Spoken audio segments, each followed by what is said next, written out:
defendants bring up the question of standing and whether or not we have it, and we believe we do, and we want to cite the law of the splintered paddle, which is a local law that was later put into the Constitution, because the current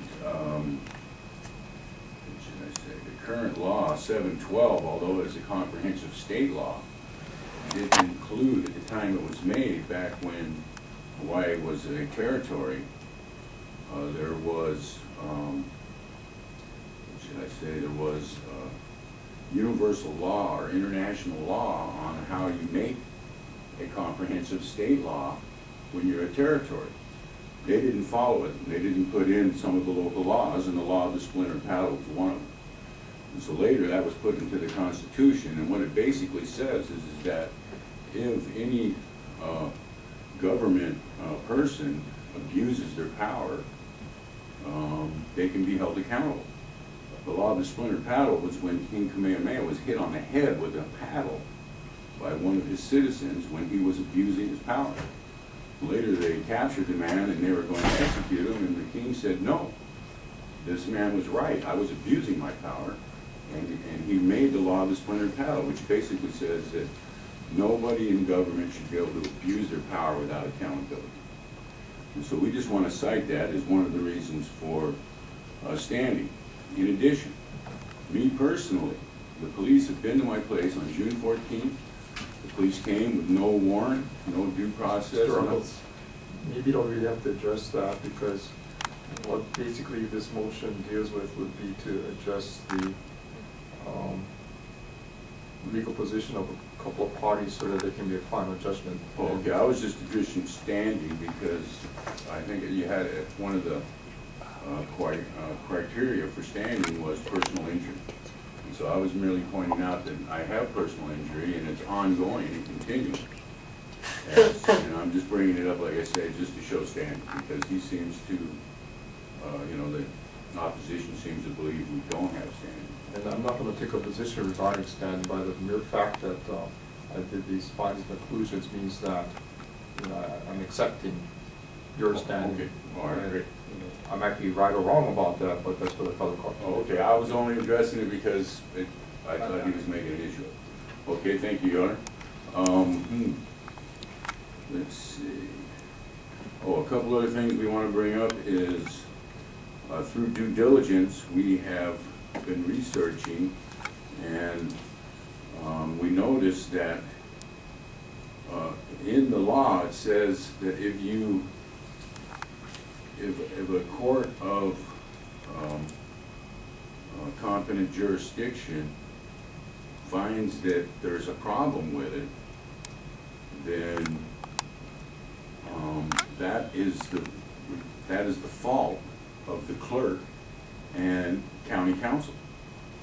And so, having noticed this, we would like to request to be able to bring Lincoln Ishida, Casey Jarman, and Kenneth Goodnow and John Dolan into the case.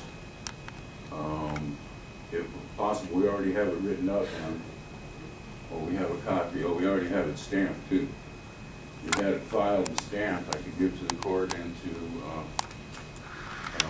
Mr. Udovich if acceptable, because we believe that it says in it that if a judge of competent jurisdictions finds that there is a problem with it, that it was because they didn't do their jobs. It actually proves our case. It was breach of duty. They should have fixed it. Just because they didn't agree with this initiative did not make them to where they didn't have to do their job. It didn't defer their responsibility. They were supposed to, it was their job to make sure this language was clear and did not conflict. Seeing how you ruled that it did, this shows that they breached their duty. And so that's, and we want to request time to serve. Okay, and that's all I got to say. I'm not sure if anyone else wants to speak. Okay. Thank you, Mr. Udovich. I have nothing to add. I think it's just too late to join parties at this time. Okay. So court will be ruling consistent with prior ruling and grant the motion. Mr. Ruggles, let me just suggest to you, if you seek to amend the complaint at this point, you have to bring a motion to amend the complaint to add parties and or state different claims for relief. And I believe it's a non-hearing motion still under the new circuit court rules. So take a look at the circuit court rules relating to motions. And then you'll have an opportunity to seek the relief that you're asking for now. And depends on the opportunity to respond to that, and I rule on that matter. Anything further, Judge? Yes, please send it on the order. Thank you. Or a final judgment, I guess. Yes. At this juncture.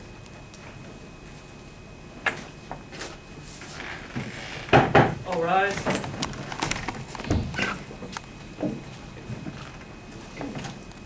Court is now at recess.